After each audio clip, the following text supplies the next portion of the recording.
and welcome back to my channel. I hope you're all doing okay and keeping well. Now in today's video I want to talk about how the disabled people have been forgotten about during and after the pandemic. Now, as I'm a disabled person myself, I feel it's important to stress how much the effects of what's happened because of the pandemic has affected people with disabilities and chronic illnesses. And it's so much more than just staying at home and not facing the fear. It's more than a fear of the virus. It's an actual thing.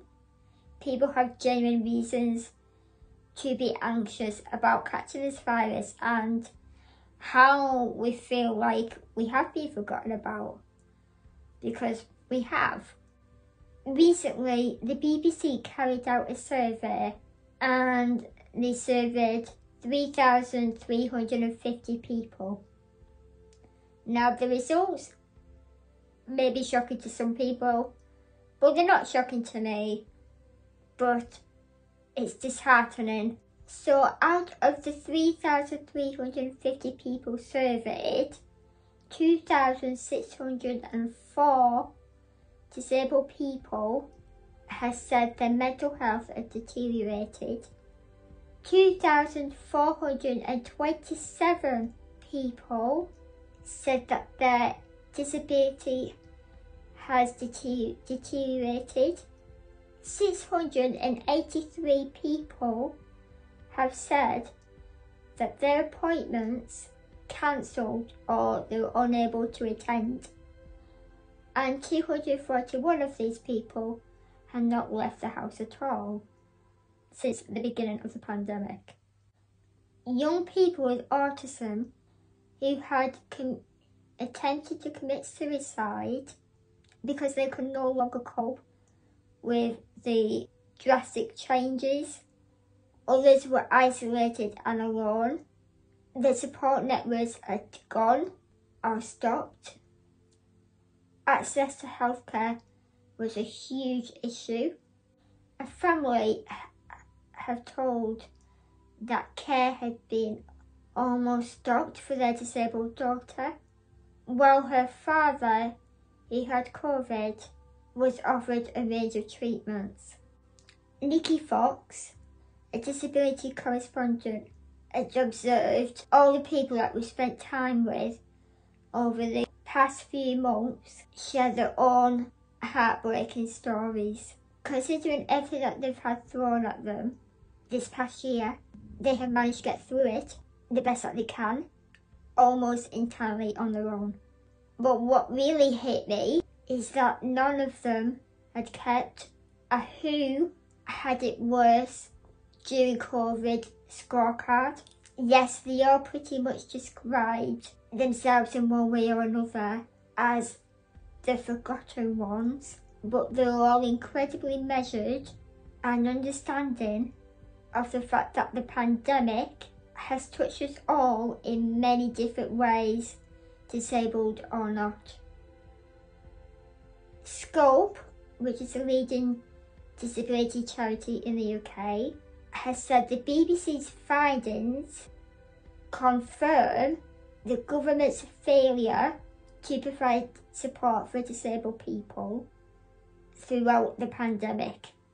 James Taylor, who is the executive director at Scope, has said millions spent months shielding, having to battle for basic support like healthcare, supermarket deliveries, financial support and social care.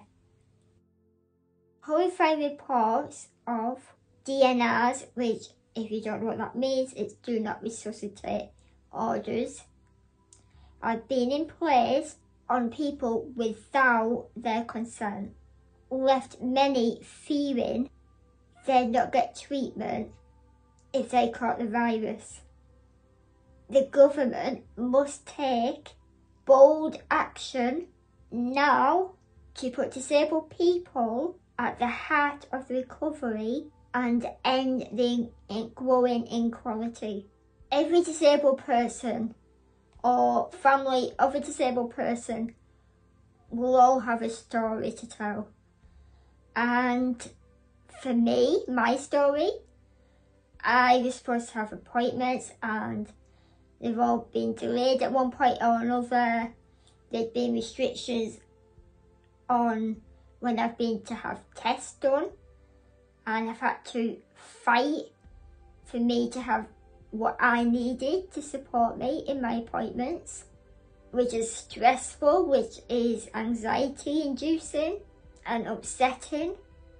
Somehow I had slipped through the net for the shielding list and the vaccination list, so I had to fight for those. When my main doctors found out that I was not on any of these lists, they were shocked and horrified, and they made sure that I was put on these lists ASAP, because I have restricted lung function because of my spine and the severe of the kyphoscoliosis. All my organs are compressed, and if I caught COVID, would I still be here today? I really don't think I would be. My body probably wouldn't be able to cope with being intubated and turned onto my front, which is the thing that they seem to do to help people, breathe better. And with my anxiety issues, the thought of being in hospital and not having any visitors scared me, scared the living daylights out of me.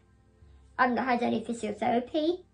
Because of my appointments being delayed at one point or another, my health has deteriorated faster than it should have done.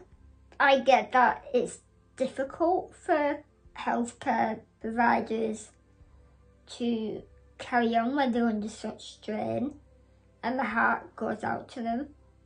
But when you have chronic illnesses and disabilities, it's already a battle, and when you're seeing your health deteriorating faster than it should be, and there's not a lot you can do but just watch it happen, it's quite scary. But I understand that they have to take precautions, they have to follow the government's, regulations and everything. But it's not that simple for when you've got disability or you've got chronic illnesses. It really isn't. People have had no care because many carers have been furloughed. I know that the pandemic was unprecedented, and I hope that if anything like this happens ever again, that there'll be more support, things will be different and in a good way.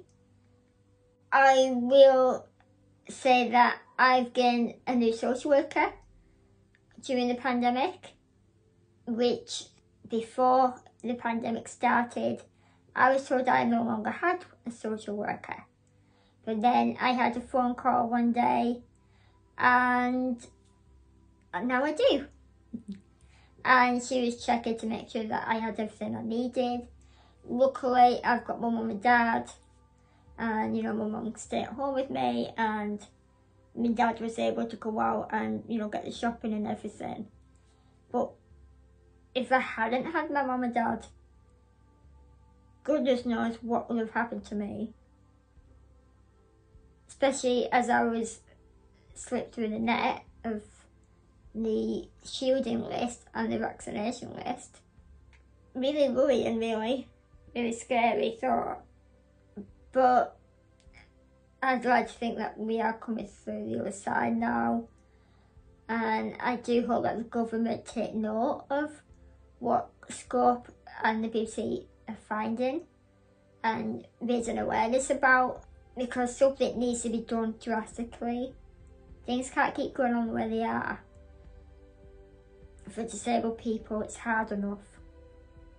I'm sorry that this has been a bit of a heavy video, but it was important for me to raise awareness with you, to highlight a few points that you may not know about, just to kind of help you understand why disabled people have been so anxious through this time, and that we should not be made to stay at home while everybody else gets to live life.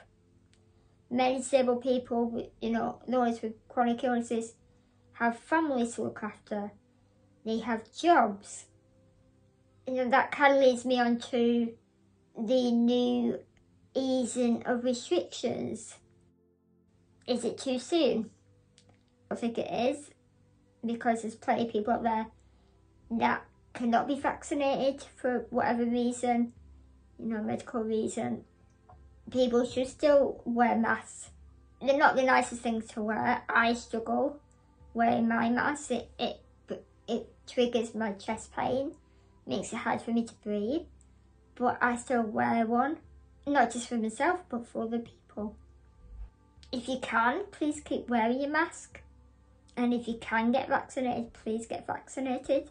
If you can. But it's understandable if you can't. So yeah.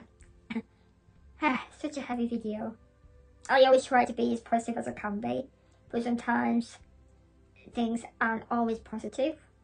Thank you for watching this video. Don't forget to give it a big thumbs up if you found it helpful and you understand more now for getting to the end.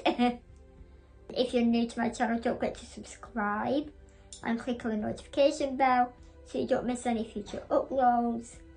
And check out my Patreon, and also check out my website, which is www.worldofdinky.co.uk. It's all on there and on my t-shirt. So thank you and take care, and I'll see you in my next video. Bye.